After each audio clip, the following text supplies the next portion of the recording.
আসসালামু আলাইকুম রহমতুল্লাহি ওয়া বারাকাতুহু। দ্বাদশ শ্রেণীর শিক্ষার্থীদের অনলাইন ক্লাসে স্বাগত। আশা করি শিক্ষার্থী বন্ধুরা তোমরা ভালো আছো। তা আজকে তোমাদের সাথে দ্বিতীয় পত্রের তৃতীয় অধ্যায় নিয়ে আলোচনা হবে। পরিমাণগত রসায়নের কিছু গুরুত্বপূর্ণ অংশ এবং তোমরা যে সমস্যাগুলি সমস্যার মধ্যে পড়তে পারো ওই জাতীয় টপিক নিয়ে ইনশাল্লাহ এখন আজকে আলোচনা হবে। তা আজকে জারণ বিজারণ সম্পর্কিত একটা কঠিন একটা বিক্রিয়ার সমতাকরণ করার চেষ্টা করব, সাথে সাথে আয়োডিন নীতি এবং আয়োডিন নীতি এবং এর সাথে আমরা গাণিতিক সমস্যাগুলো কিভাবে এখান থেকে আমরা করতে পারি তা নিয়ে ইনশাল্লাহ আলোচনা হবে। এখন তোমাদের উচ্চ মাধ্যমিক যে উচ্চ মাধ্যমিক সিলেবাসের মধ্যে জারণ বিজারণ বিক্রিয়া যেগুলো তোমাদের এর শর্ট সিলেবাসের মধ্যে অ্যাড করছে, তো সেগুলি হচ্ছে যে একটা মাধ্যমের মধ্যে বিক্রিয়াগুলি করতে হবে, অর্থাৎ অম্লীয় মাধ্যমে জারক এবং বিজারকের যে বিক্রিয়াগুলো সেগুলি মূলত আমাদের পাঠ্যসূচির মধ্যে অন্তর্ভুক্ত। তাহলে আজকে যে একটা বিক্রিয়ার ইলেকট্রনের সমতাকরণ করব, যা সাধারণত অন্যান্য যে জারণ বিজারণ যে ইলেকট্রনের সমতাকরণ রয়েছে তার সাথে একটু ব্যতিক্রম ধর্মী একটা বিক্রিয়া। যেরকম তোমাদের উদাহরণস্বরূপ আমি পটাশিয়াম পারম্যাঙ্গানেট লিখলাম, সাথে লঘু সালফুরিক অ্যাসিড এবং তার সাথে আমরা বিক্রিয়া করব অক্সালিক অ্যাসিডের বিক্রিয়াটা আমরা দেখব। তাহলে অক্সালিক অ্যাসিডের বিক্রিয়ায় তোমাদের একটা জিনিস মনে রাখতে হবে, তা হচ্ছে যে এই যে জারণ বিজারণ বিক্রিয়ার মধ্যে আমরা কিন্তু লঘু সালফুরিক অ্যাসিড ব্যবহার করি এবং বিশেষ করে অন্যান্য অ্যাসিড আমরা নেই না। তার কারণ হচ্ছে যদি লঘু সালফুরিক অ্যাসিডের পরিবর্তে গাঢ় সালফুরিক অ্যাসিড নিয়ে নেই, ধর্ম কাজ করতে পারে, আর এই জারণ ধর্মের কারণে কিন্তু টোটাল বিক্রিয়াটা চেঞ্জ হয়ে যেতে পারে। যেহেতু জারক এবং বিজারক, আবার এর মধ্যে মাধ্যমটা যদি জারক কিংবা বিজারক হিসাবে কাজ করে ফেলে, তাহলে সেখানে কিন্তু আমাদের কাঙ্ক্ষিত যে উৎপাদ সেক্ষেত্রে আমাদের ব্যাহত হবে। সুতরাং প্রদত্ত বিক্রিয়াতে আমরা লঘু সালফুরিক অ্যাসিড নিয়ে নেই, কেননা লঘু সালফুরিক অ্যাসিড নিলে সুবিধাটা হতো যে জারক এবং বিজারক ব্যবহার করি, অনেক ক্ষেত্রেই বিজারকটা হাইড্রোজেন পরমাণু বিহীন হয়, কিন্তু প্রদত্ত বিক্রিয়াতে আমরা দেখতেছি যে বিজারকটা হচ্ছে হাইড্রোজেন পরমাণু যুক্ত। তাহলে হাইড্রোজেন পরমাণু যুক্ত হওয়ার কারণে এই ইলেকট্রনের সমতাকরণের ক্ষেত্রে কিছুটা ব্যতিক্রম পরিলক্ষিত হয়, যা কিনা আমরা এখন দেখতে পারবো ইনশাল্লাহ। শিক্ষার্থীরা, তোমাদের প্রথম কাজ হচ্ছে এখানে জারণ সংখ্যা নির্ণয় করে এখানে কে জারিত হয়েছে, কে বিজারিত হয়েছে, কিংবা কে জারক কিংবা কে বিজারক তা আইডেন্টিফাই করা। তাহলে এখন ওই অক্সিজেনের আমরা জানি জারণ সংখ্যা হচ্ছে -2, যেহেতু এখানে 4টা অক্সিজেনের পরমাণু, এই কারণে 4 × -2 -8, আর এখানে হবে +1। পটাশিয়ামের হচ্ছে +1 আর অক্সিজেনের হচ্ছে যে -8, আর ম্যাঙ্গানিজের হবে +7। আর অপরদিকে যেহেতু মাধ্যম তার দরকার নেই, তাও আমরা করতে পারি। এই যে এখানে সালফুরিক অ্যাসিড আছে মূলক আকারে, এখানে H2SO4, এই একটা সালফেটের জারণ সংখ্যা হচ্ছে -2, আর এখানে হাইড্রোজেনের জারণ সংখ্যা হলো +2। আর এদিকে লক্ষ্য করো তোমরা, হাইড্রোজেনের আমরা জানি জারণ সংখ্যা হচ্ছে +2, +1 × 2 +2, এদিকে হলো -2 × 4 -8। মধ্যখানে আমরা এমন একটা সংখ্যা লিখবো যেন টোটাল যে অক্সিডেশন নাম্বারের মান যেন টোটাল যেন 0 হয়ে যায়, তাহলে +6 লিখবো। এদিকে আমরা দেখি -2, একটা সালফেটের জন্য জারণ সংখ্যা হলো -2, আর এখানে হবে +2, এখানে -2 +2, অর্থাৎ আমরা টোটাল একটা যৌগের ক্ষেত্রে তার জারণ সংখ্যার মানটা আমরা 0 দেখাবো। এখানে কার্বন ডাইঅক্সাইড -2 অক্সাইড আকারে যেহেতু রয়েছে, -2 × 2 -4, আর এখানে হবে +4, এখানে হবে -2 প্লাস হবে +2। তাহলে এখন তোমাদের সাথে যে হাইড্রোজেন এবং অক্সিজেন নিয়ে আলোচনা হবে, তা হলো যে হাইড্রোজেন এবং অক্সিজেন, যে হাইড্রোজেন যখন, যে এখানে দেখো যে হাইড্রোজেন কিন্তু কার্বনের সাথে যুক্ত, হাইড্রোজেন অধাতু, কার্বন হলো অধাতু। একটা হাইড্রোজেন যখন অধাতুর সাথে যুক্ত হবে তখন তার জারণ সংখ্যা সে +1, অর্থাৎ সে প্লাস আকারে থাকবে। এই হাইড্রোজেনটাই যখন একটা ধাতব মৌলের সাথে যুক্ত থাকবে তখন তার জারণ সংখ্যা সে -1 আকারে প্রদর্শন করবে। অর্থাৎ একটা হাইড্রোজেন অধাতুর সাথে থাকলে তার জারণ সংখ্যা হয় +1, আর একটা হাইড্রোজেন ধাতব মৌলের সাথে থাকলে তার জারণ সংখ্যা হয়ে যায় -1। যেহেতু এখানে হাইড্রোজেন হচ্ছে একটা অধাতব মৌলের সাথে যুক্ত রয়েছে, তাই এখানে হাইড্রোজেনের জারণ সংখ্যা হলো যে +1। অপরদিকে অক্সিজেনের ব্যাপারে তোমাদেরকে আমি আলোচনা করি, তা হলো কার্বন ডাই অক্সাইড। অক্সিজেনের জারণ সংখ্যা হচ্ছে -2। অক্সাইডে ভালো ভালো করে তোমরা মনে রাখো যে যে কোনো অক্সাইডে অক্সিজেনের জারণ সংখ্যা হলো -2। কিন্তু এই অক্সিজেনটা বিভিন্ন ফর্মে থাকতে পারে। একটা হচ্ছে পারঅক্সাইড, সুপার অক্সাইড। যদি অক্সিজেন কোনো যৌগের মধ্যে পারঅক্সাইড আকারে থাকে তাহলে সেখানে তার জারণ সংখ্যা হয়ে যাবে -1। আবার একটা অক্সিজেন যদি মানে সুপার অক্সাইডের মধ্যে সুপার অক্সাইড ফর্মে থাকে সেখানে তার জারণ সংখ্যা হবে -1/2। সহজ করে বলতে গেলে অক্সাইডে অক্সিজেনের জারণ সংখ্যা হয় সবচাইতে কম, পারঅক্সাইডে অক্সিজেনের জারণ সংখ্যা কিছুটা বেশি হয়, -1 হয়, অর্থাৎ একটু মান বৃদ্ধি পায়। আর সুপার অক্সাইডে অক্সিজেনের জারণ সংখ্যা সবচাইতে বেশি হয়, -1/2 হয়।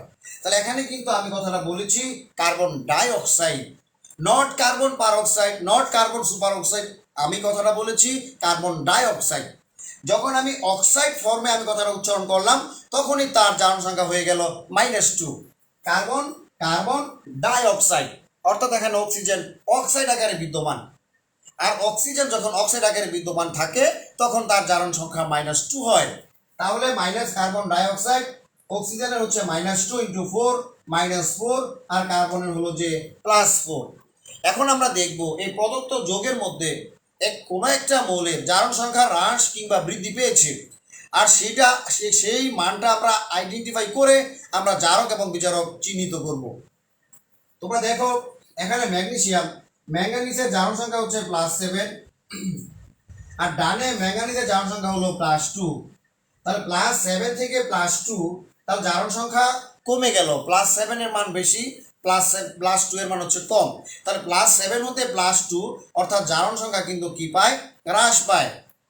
আর এই জারণ সংখ্যা +7 থেকে +2 হ্রাস পাওয়ার কারণে, অর্থাৎ জারণ সংখ্যা যতটা হ্রাস পাবে ওই মৌল ততটা ইলেকট্রন গ্রহণ করবে। গ্রহণ করা হচ্ছে জারক, গ্রহণ করা হচ্ছে একটা বিজারণ বিক্রিয়া, আর বিজারণ বিক্রিয়াতে অংশগ্রহণ করে যে জারক। তার মানে আমি আবারও সহজ করে বলছি, এখানে ম্যাঙ্গানিজের জারণ সংখ্যা হচ্ছে +7, আর এখানে ম্যাঙ্গানিজের জারণ সংখ্যা হচ্ছে +2। তাহলে +7 থেকে +2, অর্থাৎ জারণ সংখ্যা কিন্তু +7 থেকে +2 মানে হ্রাস পেয়েছে, অর্থাৎ +5 কমছে। অর্থাৎ যার জারণ সংখ্যা কমে যাবে সেই গ্রহণ করবে, আর গ্রহণ করা মানে হচ্ছে বিজারণ বিক্রিয়া, তার মানে সেখানে অংশগ্রহণ করে জারক। তার মানে পটাশিয়াম পারম্যাঙ্গানেট হচ্ছে এখানে জারক। আর অনুরূপভাবে আমরা লক্ষ্য করি যে অক্সালিক অ্যাসিডের মধ্যে যে কার্বনের জারণ সংখ্যা কিন্তু +6, একটার জন্য +6, তাহলে একটা কার্বনের জন্য এখানে হলো +3। দুইটা কার্বনের জন্য যদি +6 হয় তাহলে একটা কার্বনের জন্য কত হবে, +3 হবে। আর ডানে একটার জন্য হচ্ছে +4। তাহলে +3 থেকে জারণ সংখ্যা +4, অর্থাৎ জারণ সংখ্যার মান কিন্তু বৃদ্ধি পায়। আর জারণ সংখ্যার মান বৃদ্ধি পাওয়া মানে সেখানে সে ইলেকট্রন ত্যাগ করবে, বৃদ্ধি পাবে মানে সে ত্যাগ করবে, আর ত্যাগ করা হচ্ছে জারণ প্রক্রিয়া, আর জারণ প্রক্রিয়া অংশগ্রহণ করবে যে বিজারক। আর একটু সহজ করে আমি বলতে পারি, একটা বিক্রিয়াতে যখন আমরা জারককে আইডেন্টিফাই করতে পারবো তাহলে সাথে সাথে অপর যে যৌগটা সেটা হয়ে যাবে বিজারক। যেহেতু প্রদত্ত বিক্রিয়াতে আমরা পটাশিয়াম পারম্যাঙ্গানেট একটা জারক, এটা আমরা দেখতে পেয়েছি। সুতরাং যেহেতু সালফারিক অ্যাসিড হচ্ছে একটা মাধ্যম, সে জারকও হবে না বিজারকও হবে না, সে প্রদত্ত বিক্রিয়াটা সংগঠনের ক্ষেত্রে সে শুধু ভূমিকা পালন করবে, সে বিক্রিয়া গঠনের ক্ষেত্রে সে সহায়তা করবে, কিন্তু সে এখানে জারকও না বিজারকও না, সে এখানে একটা নিরপেক্ষ মাধ্যম হিসাবে সে কাজ করবে।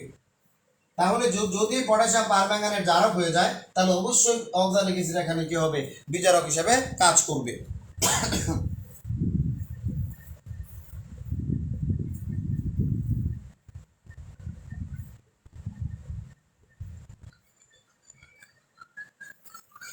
আচ্ছা, এখন আমরা তাহলে দেখি যে এই বিক্রিয়াগুলোর আমরা এখন জারণ অর্ধ বিক্রিয়া এবং বিজারণ অর্ধ বিক্রিয়া দেখব। আমি তোমাদেরকে আগে বলেছিলাম যে একটা বিক্রিয়াতে একটা যৌগের তার বামে এবং ডানে তার যে অবস্থা সেটা কিন্তু আমরা সরাসরি আমরা দেখতে পারি। যেরকম এখানে পটাশিয়াম পারম্যাঙ্গানেট, এখানে পটাশিয়াম পারম্যাঙ্গানেটের মধ্যে যে এখানে থাকে যে পটাশিয়াম পারম্যাঙ্গানেট বিক্রিয়াতে পারম্যাঙ্গানেট আয়ন আকারে থাকবে MnA, আর ডানে পটাশিয়াম ডানে হবে ম্যাঙ্গানিজ 2+। তাহলে আমি বলেছিলাম সে যেহেতু জারক সে কি করবে, সে গ্রহণ করবে। তো গ্রহণ করলে এই যে ম্যাঙ্গানিজের জারণ সংখ্যা +7 ছিল +2 হলো, অর্থাৎ তাহলে সে +7 থেকে +2, অর্থাৎ 5টা সে গ্রহণ করবে। তো 5টা গ্রহণ করলে +5 ইলেকট্রন।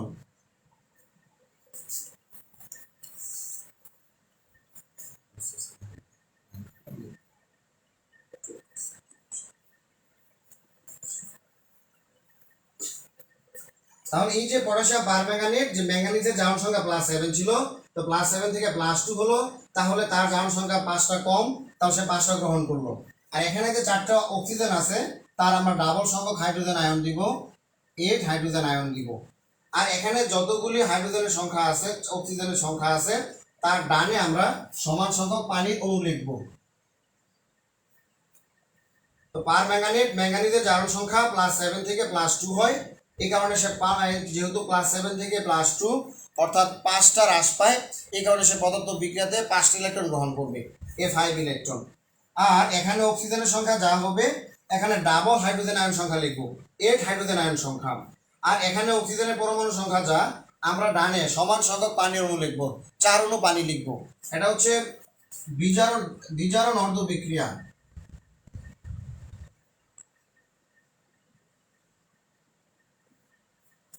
+7 থেকে +2 5টা কমে, এই কারণে সে 5টা গ্রহণ করবে।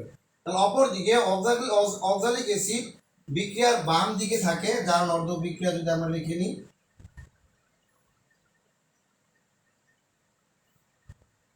যার অর্ধ বিক্রিয়াতে আমরা লিখতে পারি যে এই যে এখানে অক্সালিক অ্যাসিড বিক্রিয়ার বামে বিক্রিয়কে থাকে, বিক্রিয়ার বামে থাকবে অক্সালেট আয়ন আকারে, অর্থাৎ অক্সালিক অ্যাসিড যদি কোনো বিক্রিয়াতে থাকে তাহলে সেখানে সেটা অক্সালেট আয়ন আকারে থাকে। তো অক্সালেট আয়ন, আর ডাইনে সেটা তার রূপটা হচ্ছে কার্বন ডাই অক্সাইড, সে কার্বন ডাই অক্সাইড আকারে থাকে।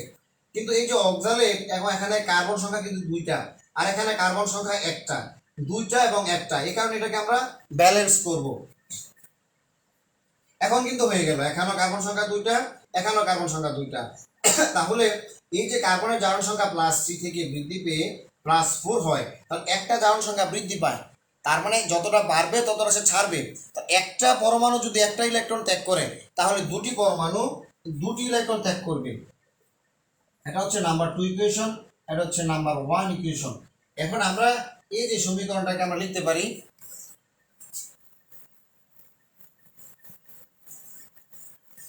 সমীকরণটা লেখা যায়, তাহলে এটাকে যদি আমরা কাটাকাটি করতে চাই, তাহলে এটাকে গুণ করতে হবে 2 দিয়ে, এটাকে গুণ করতে হবে 5 দিয়ে, তাহলে করে আমরা যোগ করে ফেলি। তাহলে 1কে আমরা 2 দিয়ে গুণ দেই, 2 manganate ion plus 10 electron plus 16 hydrogen ion, আর বামে আবার এটা হবে 5 C2O4 অক্সালেট আয়ন -10 ইলেকট্রন, আর ডানে হবে যে 2 ম্যাঙ্গানিজ আয়ন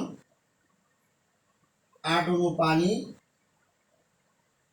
আর 10 কার্বন ডাইঅক্সাইড। এখন আমরা এটাকে এখান থেকে আমরা কি সিদ্ধান্ত নিতে পারি, এখান থেকে এই যে 10 ইলেকট্রন ক্যান্সেল, তাহলে এখানে আমরা শুধু প্রয়োজনীয় দর্শক আয়ন সরবরাহ করব। এখানে আমরা যে যাই বসাবো, কিন্তু এখানে কিন্তু তার পটাশিয়াম পারম্যাঙ্গানেটের যে সংখ্যাটা ঠিক থাকতে হবে। এখানে পারম্যাঙ্গানেট হচ্ছে 2টা, অর্থাৎ যদি আমরা এখানে প্রয়োজনীয় দর্শক আয়ন সরবরাহ করি, দর্শক আয়ন কারা, যাদের জারণ সংখ্যা হ্রাস কিংবা বৃদ্ধি ঘটেনি, আর যোগ করার পরে অবশ্যই কিন্তু তার সংখ্যা 2 এর চেয়ে বেশি হতে পারবে না। তাহলে এখানে যদি আমরা যোগ করি পটাশিয়াম পারম্যাঙ্গানেট, এখানে আমি 2 দিয়ে দিলাম, প্লাস এটা কাজ করি, যেহেতু এখানে বিজারকের মধ্যে হাইড্রোজেন রয়েছে, এখানে এইটাই হচ্ছে আমাদের মেন সমস্যা। এই সমস্যার সমাধান করতে হবে তোমাদের। কিরকম, এই যে এখানে অক্সালিক অ্যাসিড আগে লিখবো H2C2O4, এখানে C2O4 কয় অণু, 5 অণু, এখানে 5 দিয়ে দিব। দেখো 5C2O4, এখানেও কিন্তু 5C2O4। আমরা যাই লিখি, আমাদের যে সমীকরণ, কঙ্কাল সমীকরণ, আমাদের যে আয়নিক সমীকরণ, সেখানে যে সংখ্যা আছে এর চাইতে বেশি হতে পারবে না, কম হতে পারবে না। এখানে সংখ্যা রয়েছে 5, সুতরাং এখানে আমরা 5ই লিখব। এখন কিন্তু বিজারকের মধ্যে হাইড্রোজেন সংখ্যা থাকার কারণে এই 5 অণু অক্সালিক অ্যাসিড সে দুইটা করে, এক অণু দুইটা করে হাইড্রোজেন, আর তার মানে 5 অণু 10টা দিবে। তাহলে 5 গুণে 10টা হাইড্রোজেন আয়ন অক্সালিক অ্যাসিড দিয়ে দিবে। 10টা হাইড্রোজেন আয়ন দিয়ে দেওয়ার পরে আমাদের টোটাল এখানে হাইড্রোজেন আয়নের সংখ্যা হলো যে 16টা। তো 16টার মধ্যে 5 গুণে 10টা দিয়ে দিবে। তো 10টা দিয়ে দিলে 16টা থেকে যদি 10টা দিয়ে দেয় তাহলে 6টা থাকে। তো 6টার জন্য কয় অণু হয়? 3 অণু সালফিউরিক অ্যাসিড। তো শিক্ষার্থীরা এখানে কি করে? এখানে এরা 8 অণু সালফিউরিক অ্যাসিড দিয়ে দেয়, যেহেতু 1 অণু সালফিউরিক অ্যাসিড 2টা হাইড্রোজেন পরমাণু ত্যাগ করেন, যে তার মানে তাহলে 16টা হাইড্রোজেন আয়ন দিবে, অবশ্যই 8 অণু সালফিউরিক অ্যাসিড লাগবে। কিন্তু এখানে যদি আমরা হাইড্রোজেন আয়ন যদি 8টা যদি হাইড্রোজেন সালফিউরিক অ্যাসিডের অণু দিয়ে দেই, তাহলে সেখানে কিন্তু যে আয়ন হাইড্রোজেন আয়ন কিন্তু আমাদের মিলবে না, অর্থাৎ এখানে হাইড্রোজেন আয়ন তুমি কখনো মিলাইতে পারবে না। এই কারণে যে সমস্ত বিজারকের মধ্যে হাইড্রোজেনের সংখ্যা থাকে সেটা আগে যোগ করে তারপর বাকিটা আমরা যোগ করব। যেমন এখানে এই যে অক্সালিক অ্যাসিডের ক্ষেত্রে 5 গুণে 10টা সে অক্সালিক অ্যাসিড দিল, দেওয়ার পরে হাইড্রোজেন আয়ন 10টা হয়ে গেল, বাকি থাকে 6টা দিবে। এই সালফিউরিক অ্যাসিডের অণু 6 অণু দিবে, তার মানে 3 অণু সালফিউরিক অ্যাসিড। তাহলে হয়ে গেল। তারপরে আমরা কি লিখতে পারি? ডানে ম্যাঙ্গানিজ সালফেট 2 অণু, 8 অণু পানি ঠিক থাকবে, 10 অণু কার্বন ডাইঅক্সাইড থাকবে, আর সাথে শুধু আমরা পটাশিয়াম সালফেটটা লিখে দেবো K2SO4। এবং ডানে এবং বামে আমরা মিলাই দেখবো ঠিক আছে কিনা। তাহলে এখানে পটাশিয়াম 2টা, এখানে হচ্ছে পটাশিয়াম 2টা। তাহলে পটাশিয়াম কিন্তু মানে মিলে গেছে, যদি না মিলে তাহলে এটাকে আমরা এখানে মিলানোর চেষ্টা করবো।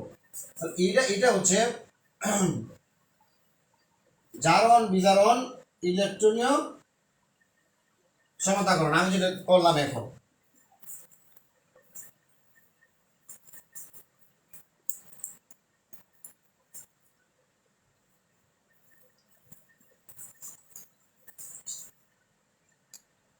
তাহলে আমি কথাগুলো আবার একটু রিপিট করি। তা হচ্ছে যে একটা জারণ বিজারণ বিক্রিয়ার মধ্যে আমাদের প্রথমে দেখতে হবে যে তার জারণ সংখ্যা নির্ণয় করে আমরা দেখব যে একটা যৌগের কার জারণ সংখ্যা হ্রাস পায় কিংবা কার জারণ সংখ্যা বৃদ্ধি পায়। তাহলে সেখানে এই যে প্রদত্ত বিক্রিয়াতে আমরা সবার জারণ সংখ্যা নির্ণয় করে দেখলাম যে ম্যাঙ্গানিজের জারণ সংখ্যা +7 হতে হ্রাস পেয়ে +5 এ পরিণত হয়, এবং অপরদিকে অক্সালিক অ্যাসিডের ক্ষেত্রে তার জারণ সংখ্যা +3 থেকে বৃদ্ধি পেয়ে +4 এ পরিণত হয়। এই কারণে আমরা যে প্রদত্ত বিক্রিয়াতে আমি কি করলাম, যেখানে জারক এবং বিজারককে আইডেন্টিফাই করে জারণ অর্ধ বিক্রিয়া এবং বিজারণ অর্ধ বিক্রিয়াতে এদেরকে আমরা নিয়ে আসলাম। কেন জারক অংশগ্রহণ করবে জারণ অর্ধ বিক্রিয়াতে নয়, উল্টাটা হবে। জারক অংশগ্রহণ করবে বিজারণ অর্ধ বিক্রিয়াতে, আর বিজারক অংশগ্রহণ করবে জারণ অর্ধ বিক্রিয়াতে। তাহলে এইভাবে জারণ অর্ধ বিক্রিয়া এবং বিজারণ অর্ধ বিক্রিয়া করলাম।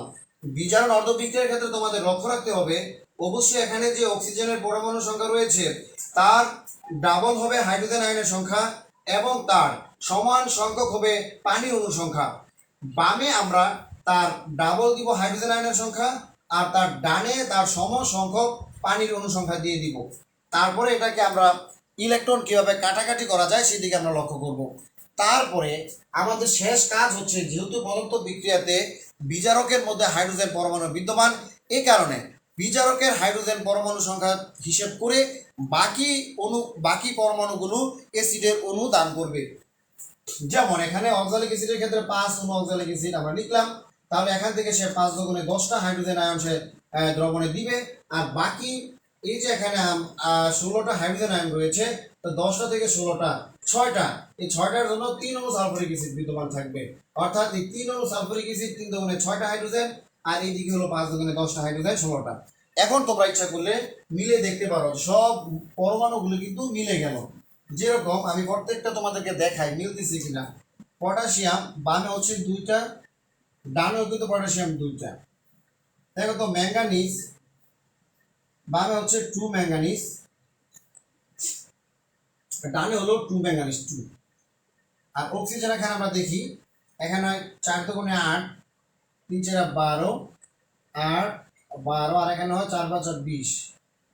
তাহলে 20 30 32 40টা হয়। বামে 40টা, ডানে দেখি কয়টা হয় 8 8 20 আর এখানে 4, তাহলে কত হয় 20 28 32 40। তাহলে ডানেও কিন্তু অক্সিজেনের সংখ্যা 40 হলো। আর এখানে আর বাকি রয়েছে কোনটা, হাইড্রোজেন। আচ্ছা হাইড্রোজেন দেখি আমরা কয়টা পাবে, 3 দুগুণে 6, 5 দুগুণে 10 16। আর ডানে আমরা দেখি হাইড্রোজেন কয়টা, 8 দুগুণে 16। বাকি রয়েছে সালফার। সালফারটা দেখি নিই। সালফার হচ্ছে বামে হচ্ছে 3টা সালফার, 3টা সালফার বামে। আর ডানে সালফারের সংখ্যা 2টা সালফার আর হচ্ছে 1টা সালফার, 3টা সালফার। তারপর আমরা দেখি নিই হাইড্রোজেনের সংখ্যাটা একটু দেখব, কার্বনের সংখ্যাটা। তাহলে কার্বন বামে হলো 5 দুগুণে 10, আর ডানে দেখি কার্বন কটা, 10টা কার্বন। মাই ডিয়ার স্টুডেন্ট, আশা করব তোমরা অবশ্যই এই যে পদার্থ বিজ্ঞান থেকে তোমরা বুঝতে পারলে যে জারণ বিজারণ ইলেকট্রনের যে সমতাকরণ, সেখানে অবশ্যই কিন্তু বিক্রিয়ক এবং উৎপাদে পরমাণুর সংখ্যা সমান হতে হবে। সেখানে ভিন্ন হলে বুঝতে হবে তোমার সেটা হয়নি এবং তুমি কিন্তু মার্কস পাবে না। তাহলে আশা করি তোমরা একটা বিক্রিয়ার জারণ বিজারণ, এই যে বিজারকের মধ্যে হাইড্রোজেন থাকলে কী রূপ হবে তা তোমরা দেখবে। এখন তোমাদের সাথে আমি আলোচনা করব যে আয়ো2 এবং আয়ো-ডি মিতির ব্যাপারে তোমাদের সাথে একটা আলোচনা হবে।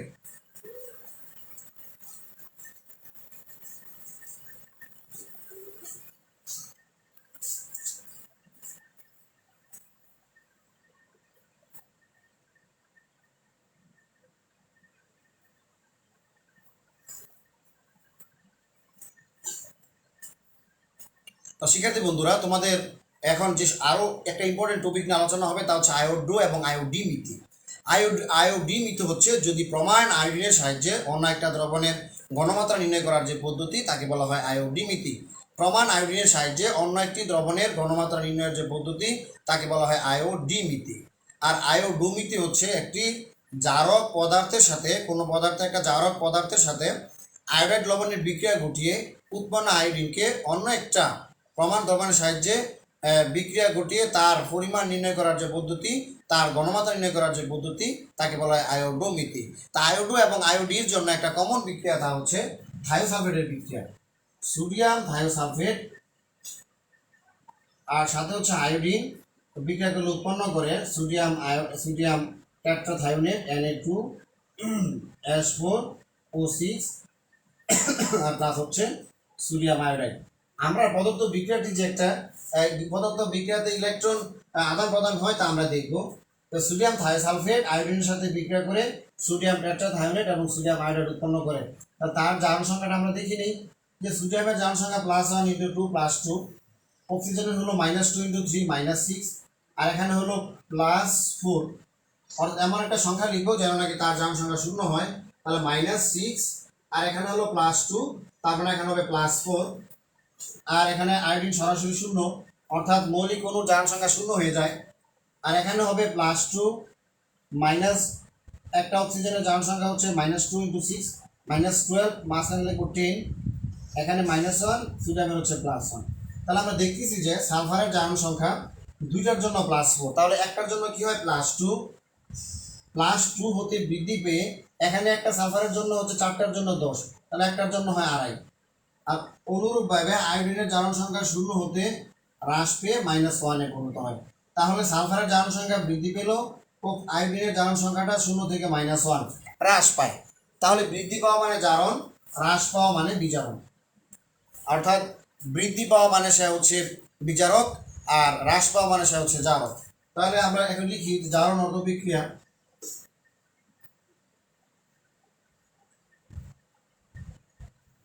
জারণ অর্ধ বিক্রিয়াতে কি হবে, S2O3 2- আর ডানে হলো S4O6 2-।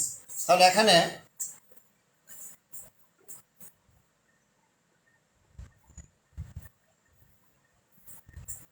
S2O3, তাহলে আমরা এটাকে ব্যালেন্স করতে পারি, এখানে 2 দিয়ে গুণ দিব, 2S2 2S4 হয়ে গেল। তার মানে একটা সালফারের কিন্তু 0.5 ইলেকট্রন সংখ্যা বৃদ্ধি পায়। তাহলে এখানে রয়েছে 4টা সালফার, তাহলে একটা সালফারের জন্য যদি 0.5 বৃদ্ধি পায়, তাহলে 4টা সালফার কয়টা ত্যাগ করবে, তো 0.5 × 4 মানে 2, 2টা ইলেকট্রন ত্যাগ করে, নাম্বার 1 ইকুয়েশন। অপরদিকে বিজারণ অর্ধ বিক্রিয়া,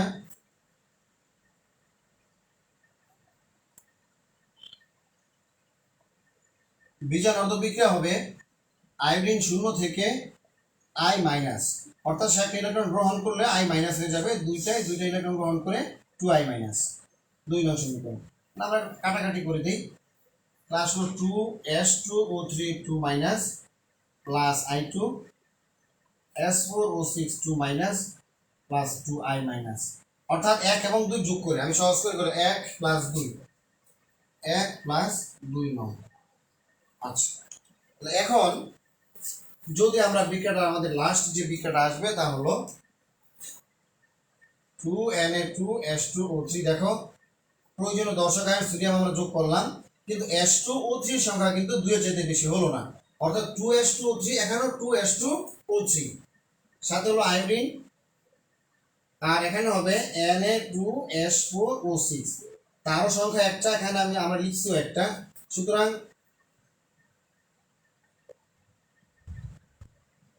আর এখানে হবে যে 2NaI। তাহলে এটা কি হলো এখন, এটাও কিন্তু টোটালি অর্থাৎ সংখ্যা কিন্তু মিলে যাবে। যেরকম সোডিয়াম বামে হচ্ছে 4, সোডিয়ামের ডানে হচ্ছে 4, এখানে 2টা সোডিয়াম, এখানে 2টা সোডিয়াম 4টা। সালফার বামে হচ্ছে 2 দুগুণে 4, ডানেও সালফার 4।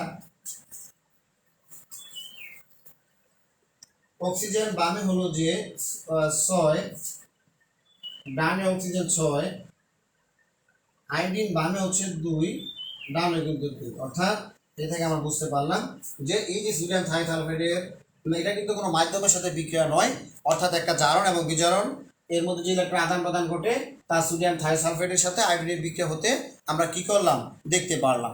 তাহলে এখন এই যে আয়োডাইড, যেটা আয়োডোমিতি, যেটা যে আয়োডিমিতি এবং আয়োডোমিতি, যে ডিমিতির ক্ষেত্রে কিন্তু সরাসরি এই বিক্রিয়া দিয়ে আমরা একটা প্রমাণ সোডিয়াম থাইসালফেট প্রমাণ আয়োডিনের সাহায্যে সোডিয়াম থাইসালফেটের পরিমাণটা আমরা নির্ণয় করতে পারি। কিন্তু আয়োডোমিতি ক্ষেত্রে যেটা হবে তা হবে একটা জারক পদার্থ, যেরকম কপার সালফেট একটা জারক পদার্থ, তার সাথে আমরা একটা পটাশিয়াম আয়োডাইডের বিক্রিয়া ঘটাবো, তো পটাশিয়াম সালফেট হবে, আয়োডিন উৎপন্ন করবে, আর কিউপ্রাস আয়োডাইড উৎপন্ন করবে। উৎপন্ন আয়োডিনকে একটা প্রমাণ দ্রবণের সাহায্যে বিক্রিয়া ঘটিয়ে Na2S2O3 তার পরিমাণ নির্ণয় করা, অর্থাৎ প্রমাণ একটা পদার্থের সাহায্যে তার আয়োডিনের পরিমাণ নির্ণয় করার যে পদ্ধতি সেটা হবে যে আয়োডোমিতি। তাহলে এখানে উৎপন্ন হবে আগেরটাই Na2S4O6, আর হবে NaI। এটাকে আমরা সমতাকরণ করে নিতে পারি শিক্ষার্থীরা, তোমরা দেখো এখানে কপার হলো 2টা, তাহলে এটা সমতাকরণের জন্য আমি এখানে 2 লিখতে পারি, আর এখানে বাকিটা হচ্ছে যে আয়োডিন এখানে হলো, সালফার এখানে 2টা, কিন্তু এখানে সালফার হলো যে একটা, তাহলে আমি এখানে এটা লিখতে পারি 2 সালফার মিলে গেল, আর এখানে 2 পটাশিয়াম হলো 4টা, আমি এখানে 4টা পটাশিয়াম আয়োড লিখতে পারি। আবার একটু লক্ষ্য করো যে কিউপ্রাস আয়োডাইড Cu2I2, এখানে কপারের সংখ্যা হলো 2, আর এখানেও কপার সংখ্যা 2, আর সালফার এখানে ছিল 2টা, কিন্তু এখানে ছিল একটা, এখানে আমি 2 দিয়ে এটাকে আমি ব্যালেন্স করলাম, আর পটাশিয়াম এখানে 4টা, এখানে 2 ধরে 4টা, আর বাকিটা তো আমাদের জানাই আছে এখানে 2 লাগে, আর এখানেও 2 প্রয়োজন হয়, বাকিটা প্রয়োজন হয় না। তাহলে আমরা এখান থেকে দেখতে পারি যে 2 মোল পটাশিয়াম সালফেট কপার সালফেট থেকে আমাদের উৎপন্ন হয় 1 মোল আয়োডিন, আর এই 1 মোল আয়োডিন ব্যালেন্স থেকে আমরা দেখতে পারি 2 মোল সোডিয়াম থাইসালফেট, অর্থাৎ 2 মোল কপার সালফেট। এটাকে আমি আরেকটু যদি ইজি লিখি তাহলে লিখতে পারি 2 mole copper ion equivalent 1 mole iodine, আর এখানে লিখতে পারি 2 মোল থাইসালফেট আয়ন। শিক্ষার্থী, এটা হচ্ছে আমাদের আয়োডোমিতির মূল যে আমাদের মূল প্রদত্ত আয়োডোমিতির মধ্যে আমাদের যে লাস্টের যে মেইন সেন্টেন্সটা সেটা হচ্ছে এটা, 2 মোল কপার আয়নকে প্রশমিত করতে 1 মোল আয়োডিন, 2 মোল সোডিয়াম থাইসালফেট। এখন আমরা ইচ্ছা করলে এখান থেকে জারকের পরিমাণ নির্ণয় করে নিতে পারি। আমরা এই অংশটাকে যদি আলাদা করি তাহলে এখান থেকে লিখতে পারি 2 mole copper ion is equivalent 2 mole thiosulphate ion. তাহলে এটা যদি আমরা কাটাকাটি করি তাহলে হবে 1 mole copper ion is equivalent 1 mole thiosulphate ion. আমি তোমাদের প্রথমেই বলেছিলাম যে এই থায়োসালফেটের পরিমাণ সেটা হবে যে প্রমাণ পরিমাণ, সুতরাং এর সাহায্যে আমরা যে কোনো একটা পদার্থের পরিমাণ নির্ণয় করতে পারবো। এখন যদি শুধু আমরা এই লাইনে লিখে নিতে পারি যে 1000 ml 1 molar sodium thiosulphate is equivalent 1 mole copper, অর্থাৎ 63.5 গ্রাম কপার আয়ন। তো ইজিলি আমরা নির্ণয় করতে পারলাম। এখন যে কোনো পরিমাণের ক্ষেত্রে আমরা এই কপারের পরিমাণ নির্ণয় করতে পারি। যদি বলে কেউ 250 ml 0.5 মোলার সোডিয়াম থায়োসালফেটের ক্ষেত্রে তার পরিমাণটা কত হবে, তাহলে এটা ডিভাইড হবে এখানে 1000, আর এটা তার সাথে এটা গুণ হয়ে যাবে 250 কিন্তু হবে 0.5। এইভাবে আমরা আনসার করতে পারি। তো শিক্ষার্থী বন্ধুরা, আমি আশা করব তোমরা আয়োডো এবং আয়োডি এবং একটা বিক্রিয়ার ইলেকট্রনের সমতাকরণ তোমরা আজকে ক্লাসের দ্বারা শিখতে পেরেছো। এবং বিশেষ করে যদি আয়োডির ভিতরে আরো সমস্যা থাকে আরো ডিটেলস তোমাদেরকে নেক্সট ক্লাস ইনশাআল্লাহ আলোচনা হবে। আর তোমাদের জন্য অবশ্যই একটা গুড নিউজ, তোমাদের ফর্ম ফিল আপ শুরু হয়ে গেছে। 29 জুন থেকে শুরু হবে আমাদের কলেজে ফর্ম ফিল আপ। তোমরা অবশ্যই সবাই ফর্ম ফিল আপ অ্যাটেন্ড করবে এবং সবাই ফর্ম ফিল আপ যথাসময়ে, তোমাদের জন্য ফর্ম ফিল আপ কোনো সমস্যা না হয় সেদিকে তোমরা লক্ষ্য রাখবে। তোমাদের সবার উজ্জ্বল ভবিষ্যৎ এবং উজ্জ্বল ভবিষ্যৎ কামনা করে আমি আমার ক্লাস আজকে এখানে সমাপ্তি ঘোষণা করছি। আসসালামু আলাইকুম ওয়া রাহমাতুল্লাহি ওয়া বারাকাতুহু।